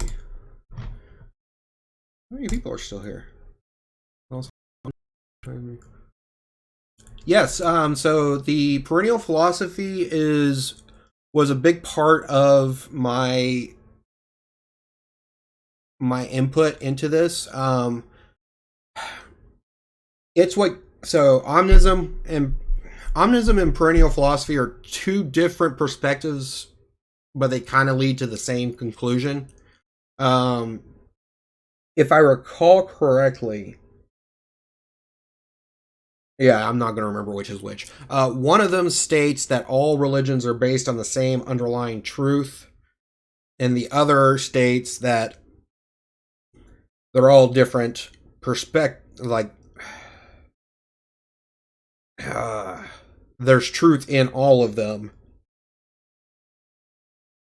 not necessarily because they're based on the same underlying truth. And I just kind of mix them together. All right, so I'll have to bring up one of my an older version of the website, but one thing that I can show y'all, which I want to get y'all's input on. This was an older version of the website, so it is a little bit not as pretty. All right. So, one of the things that I'm trying to do with the Church of Omnism is resolve the contradictions between religions. One of them is the beliefs about the afterlife. All right, beliefs about the afterlife across the world's religions are varied, but can be broken down and categorized into three different high-level perspectives. These three high-level beliefs will be referred to as secular, Western, and Eastern beliefs. The secular belief is, you're alive, dead, not alive. And that's it. That's all they believe. The Western belief, you're alive, you're dead, and then you die, then you're not alive, then you're judged, then you get sent to heaven or hell, whatever, right? In the Eastern belief, they had the samsaric cycles, karmic cycles, whatever you want to, whatever terminology.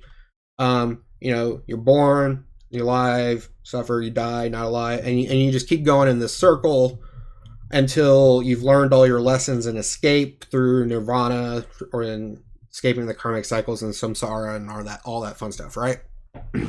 So these are the three primary views on the afterlife. No matter what religion you're in, one of those three is going to describe what you believe. The secular afterlife. I'm going to start with this one because this is the easiest one to just mess with. The secular belief about the afterlife is a belief held by materialist, atheists, and many agnostics. The belief that after we die, there is nothing and we simply no longer exist. This belief neglects to take into consideration one important fact. Death simply returns us to the original state prior to our birth. Returning to original state. Before we are born and are alive, from our perspective, there was nothing and we did not exist. After death, we return to this same state of there being nothing and us not existing in the physical world as we currently know it. When we update the model to account for this, we arrive at a cyclical model. Alive, this is what they currently, atheists and agnostics, think. When really it's not alive, born, alive, death takes you back to not alive. What happened the last time you were not alive? Well, you were born. So, in truth, if you want to be logical, this reincarnation is the only really logical conclusion from a secular point of view.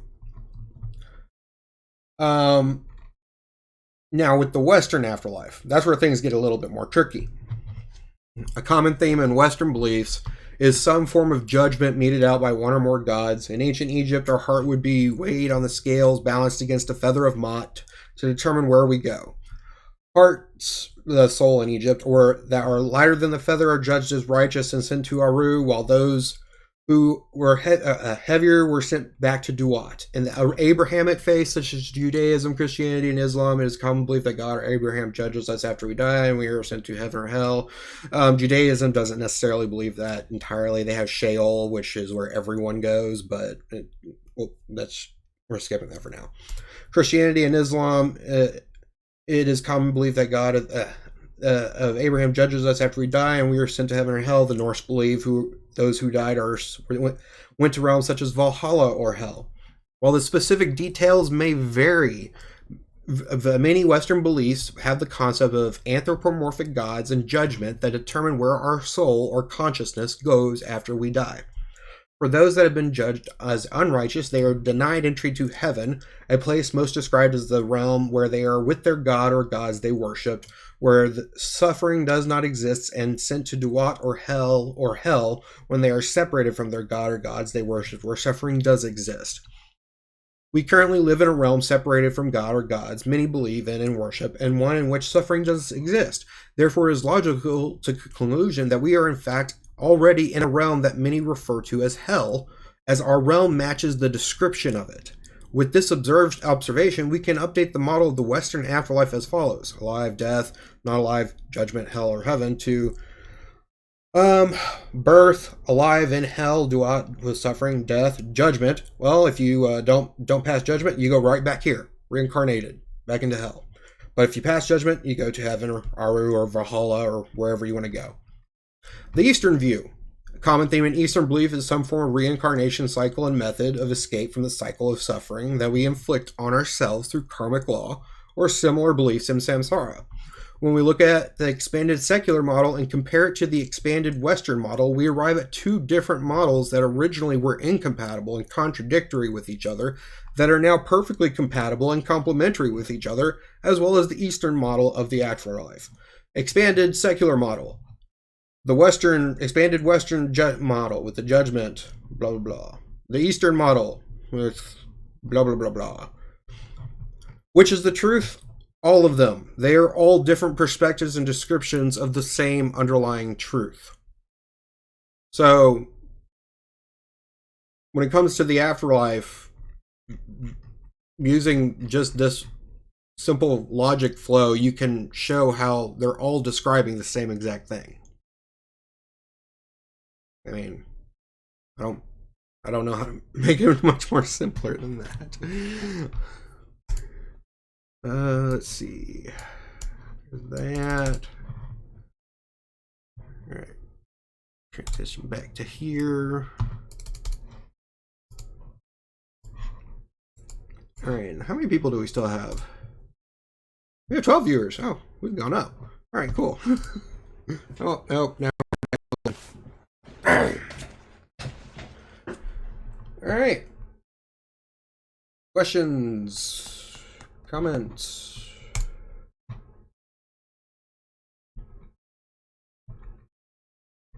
I don't know how long I'm gonna. I plan to do this until noon, but I kind of ran out of material, and I don't know what to do yet. Do I need to end the stream, or do I need to just start working on my stuff and let y'all just come in and ask questions if y'all want? What do y'all think is best on that?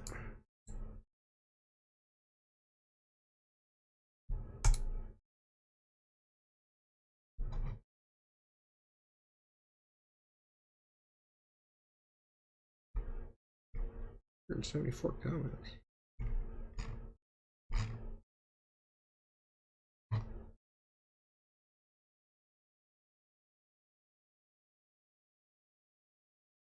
All right.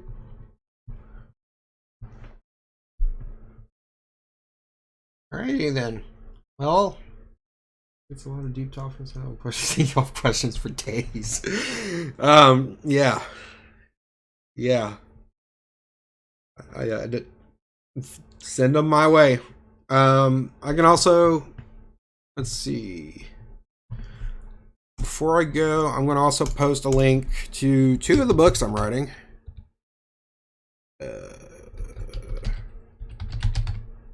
So we have this one, and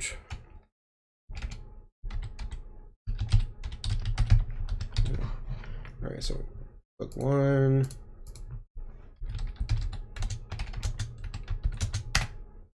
book 2. Now keep in mind those are still works in progress, so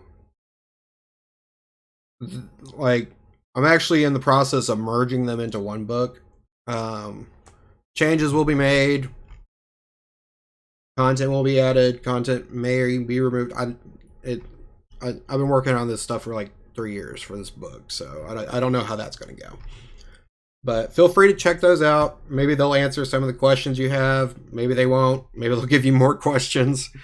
Feel free to message me anytime, guys, and I will do another live stream at some point. I also intend to be making planned, rehearsed videos where I cover subjects in detail, like specific subjects. But that's still on the to-do list, and I got to work on that. It was nice to see you all, and I will talk to you all next time. See you later.